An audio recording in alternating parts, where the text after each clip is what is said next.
you so much for making the time.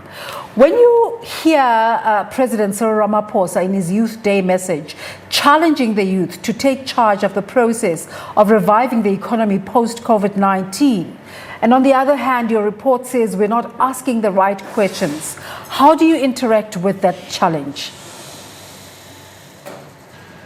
Well, Desram, good morning. I'm not quite sure what that challenge meant. I was also a bit surprised by it. I think we have to look to South Africa's entrepreneurs to get firms going and to start expanding again and to survive this terrible situation. I think young people, most of whom have come out of very bad schooling, have very little experience of the world of work, are not going to be the entrepreneurs we should look for in this crisis.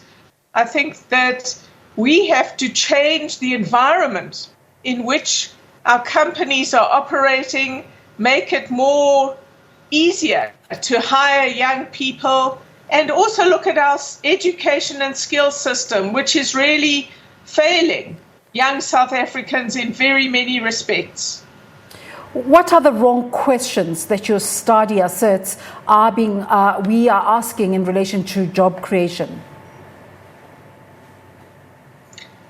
So I think for many people, they look at the youth unemployment and they say, how can we help these people either in rural South Africa, where they are, which is the wrong approach. You need to think hard about where there are the most opportunities for young people in our country. We're an urbanizing country, and the most opportunities are going to be in urban areas, particularly the bigger cities, which are the places where the most jobs are created.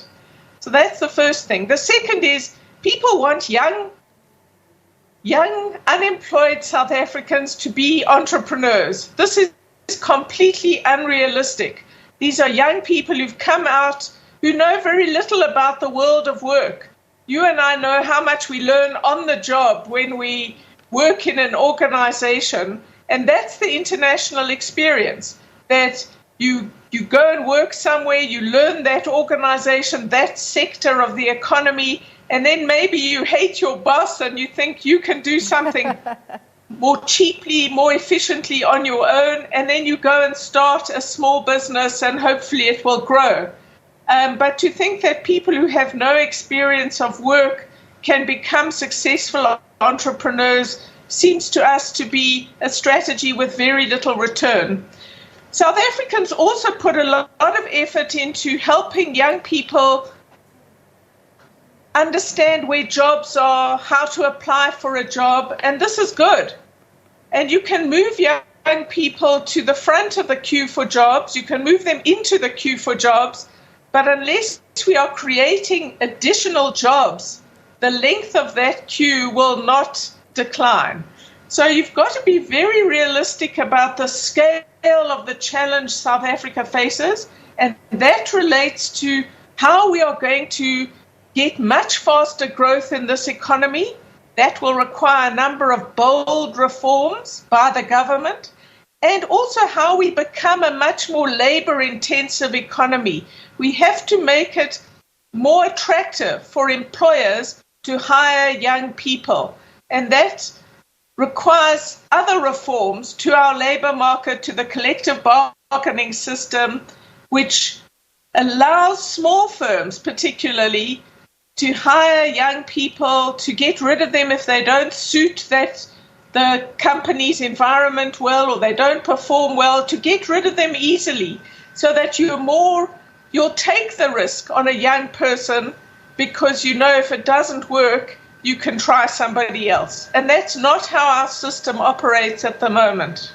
And we asked some of our viewers to take part in this conversation this morning, and what you've just spoken about, making it a more labor-intensive economy, came up in some of the tweets with people saying we need to go back to that system of having factories that are in our local areas.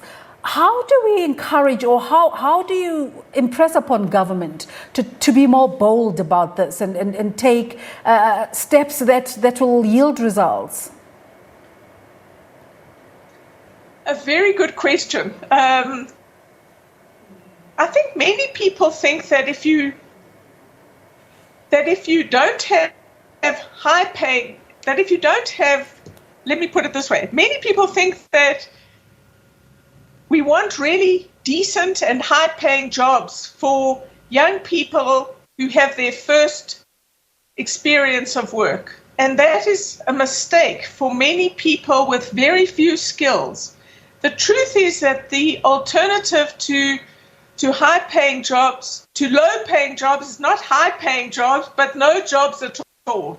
And South Africa as a key demonstrates this over the last 15 years or so.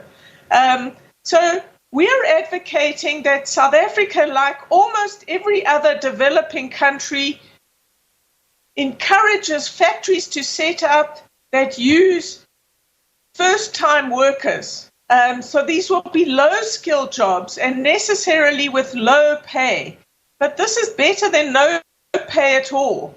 And what's happened in China, in South Korea, in Hong Kong, in Vietnam today, in Bangladesh today, is that people are getting jobs in factories, producing for the global market, making your and my T-shirt, and slowly both the factory and the jobs start to improve. But we can't hope to get high-paying jobs with people who've never worked before. So we've got to think differently about manufacturing and open a portal for low-skill manufacturing in this country. And maybe with the disruption of supply chains globally, South Africa can find a niche where we can be competitive. And we've been advocating this for quite a long time. We have sunk investment in Kucha, in Port Elizabeth. We think this could be an ideal place to test out our attractiveness as a place to attract investment for low-skill manufacturing in South Africa. But that requires a willingness to try something new, and that will require some reform, not all that much, but some reform in our labor laws. Of course, there are young people, and the numbers that you show on your report here are staggering and really scary. 52% of the workforce in this group unemployed, 6.5 million people between 15 and 34 who would take a job if offered, don't have one. Your report also concludes to say that, as commendable as it is that President Cyril Ramaphosa has prioritized youth employment, he shouldn't be distracted by the fight against COVID-19. What do you mean? Well, in February this year, in the State of the Nation address, the President made a series of interventions on youth unemployment one of his top priorities. We welcome that. That is important and good news. The key question to ask is, what has happened during the COVID emergency, which is going to be with us for a long time? So we know the one thing we know in this period of uncertainty is that unemployment will increase, and that will affect young people as well. So the numbers, stunning as they are now and devastating as they are, will only go up. And we're really saying that the focus on doing something about growth and youth unemployment must continue. We're urging him to do that. But then we're also saying that South Africa must stop fiddling at the edges. We must stop tweaking. We must stop small projects. We must stop thinking that we can deal with the massive scale of over 6 million pre-COVID young people who would like to work but cannot find a job. We have to deal with this issue on scale. So we've got to get lots and lots and lots of economic activity happening so that more and more young people can get jobs. And the real test of the president's interventions or the country's interventions, or can we turn the dial? Can we make sure that the numbers are starting to go down and that we're providing hope for young people to get into the labor force and to start participating in the world of work? That is the key challenge, and that's what we're hoping that the president will continue the thrust on youth unemployment, but it has to be linked, not separate, in a separate sort of compartment. It has to be linked to how we get faster growth and how we get more labor-intensive growth in the country. I like how our conversation is not in a vacuum. You gave a practical example of how Kucha can be one of the places that starts to look at how to bring in young people. Just give us a sense, Anne, and this is to conclude our conversation, of the national picture in the different provinces. Where is the low-hanging fruit where activations can start immediately? Everybody asks me that, and everybody's looking for, if you like, low-hanging fruit. When it comes to unemployment, we've tried to do the easy things. We've tried to avoid the big choices for the last 10 years. We've had summits, we've had discussions, we've had promises, we've had all sorts of things. And the truth is the numbers of unemployed have just gone up. We are suggesting, let us experiment with changes in the labor market. Collective bargaining should not be extended to small businesses who are not party to negotiations. And in Port Elizabeth, we've already invested in Kucha. What about setting up a special economic zone designed for low-skill, labor-intensive manufacturing? That's our specific proposal.